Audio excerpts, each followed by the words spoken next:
Olá pessoal, hoje eu vou responder uma dúvida que uma pessoa me mandou no Stories lá do meu Instagram. Se você tem uma dúvida de psiquiatria, de saúde mental, vai lá no meu Stories do Instagram, ismael.sobrinho. Normalmente eu coloco lá aquela janelinha, faça uma pergunta para mim e aí você pode perguntar alguma dúvida.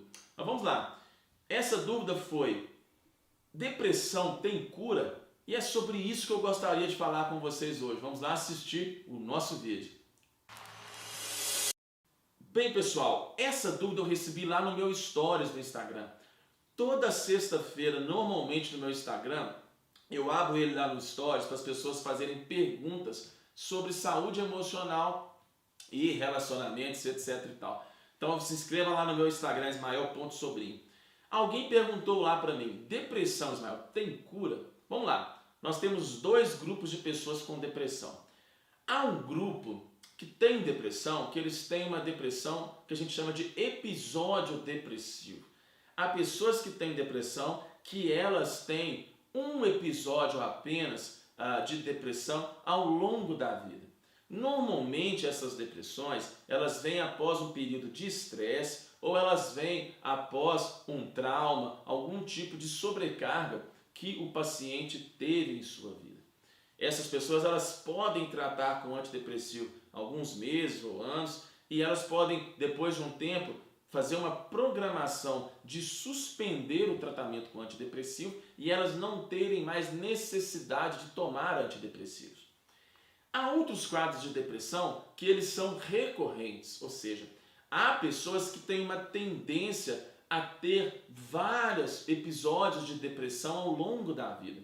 São aqueles casos em que, quando o paciente suspende o tratamento com antidepressivo, ele tem o que nós chamamos de recaída, ou seja, a depressão dele volta a apresentar sintomas depois que ele para o tratamento.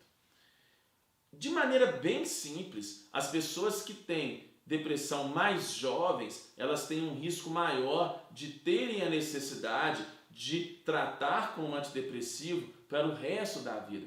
Ou seja, pessoas que tiveram o primeiro episódio de depressão antes dos 20 anos de idade, elas têm um risco maior de terem sintomas depressivos recorrentes. Por quê? Porque normalmente pessoas que têm depressão muito jovens, elas têm uma tendência biológica, elas têm normalmente uma tendência genética a ter depressão. Seria como se fosse um carro muito novo, que rodou muitos poucos quilômetros e ele tem um problema, normalmente ele já veio de fábrica com aquele problema. Diferente daquela pessoa que tem uma depressão mais tarde, principalmente após os 40 anos. Essa pessoa normalmente, ela tem depressão, como eu disse, após um período de estresse, de sobrecarga. Então ela tem às vezes uma depressão porque ela é um carro que andou muitos quilômetros. Uma outra coisa importante sobre isso, já disse agora, quem tem história familiar de depressão e problemas psiquiátricos tem um risco muito maior de ter recorrência e de usar medicamentos para o resto da vida. Logo, as pessoas que têm 2, 3, 4 casos de depressão na família, essas pessoas elas têm uma tendência maior de terem que tomar a medicação para sempre. Outro ponto importante: quanto mais grave o episódio de depressão inicial, maior é a chance de se manter também o medicamento para o resto da vida. Logo, aquelas pessoas que fizeram a primeira depressão grave, com tentativas de suicídio, essas pessoas nós normalmente não retiramos ou elas têm um risco maior de terem a retirada desses antidepressivos. Ou seja, a depressão ela está conectada também à recaída. Tem vários estudos mostrando de que quem tem 2 episódios de depressão tem 70% de chances de ter um terceiro episódio. Ou seja, se há alguém que já teve 2 ou mais recaídas de depressão, é melhor que esse paciente faça uso dos medicamentos para sempre, no lugar de ficar tentando tirar. E aí entra uma outra questão: mas se eu vou usar o medicamento para sempre, eu não estou curado da depressão. Realmente, nós em depressão, nós não falamos normalmente em cura, nós falamos em remissão, ou seja, alguém que está usando medicação e ela tem uma remissão total dos sintomas depressivos e ansiosos, nós não falamos que essa pessoa ela está curada. Nós estamos falando que essa pessoa ela tem uma remissão dos sintomas depressivos e ansiosos. E aí algumas pessoas começam a ficar tristes. Eu estou bem, mas eu uso a medicação. Olha, nós temos que ter em mente que várias doenças na medicina, elas não têm uma cura, elas têm um controle. O que se busca é a remissão de sintomas. Por exemplo, há pessoas com pressão alta, que elas são magras, que elas fazem exercício físico, mas elas têm uma pressão alta e elas têm que tomar esses medicamentos para um controle da doença para o resto da vida.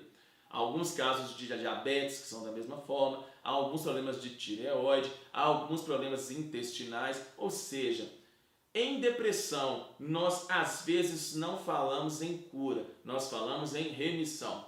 Agora, como eu disse no início do vídeo, sim, há pessoas que elas fazem um tratamento antidepressivo, elas melhoram a sua qualidade de vida, ou seja, elas passam a ter uma alimentação menos inflamatória, elas passam a fazer atividade física, elas resolvem o estresse psicossocial que gerou a depressão. Elas tinham um emprego que era extremamente estressante, ela muda de emprego. Ela tinha um relacionamento extremamente tóxico e ela muda de relacionamento. Ou seja, há pessoas que com o gerenciamento da vida deles conseguem tirar a carga de estresse que gera a sobrecarga no cérebro e essas pessoas curam da depressão. Ou seja, há um tipo, e essas depressões mais reativas, principalmente, onde o paciente não tem genética, essas depressões, elas existem sim, a chance do paciente com terapia e mudando esse estilo de vida, com que elas consigam sim atingir o que nós chamamos de cura, ou seja, não usar medicamentos. Então eu gravei esse vídeo para que cada paciente entenda que cada caso é um caso e que não tem uma receita de bolo quando nós falamos em depressão. Inscreva aqui no canal, dê o seu joinha, ative as notificações e compartilhe esse vídeo. Um abraço a todos.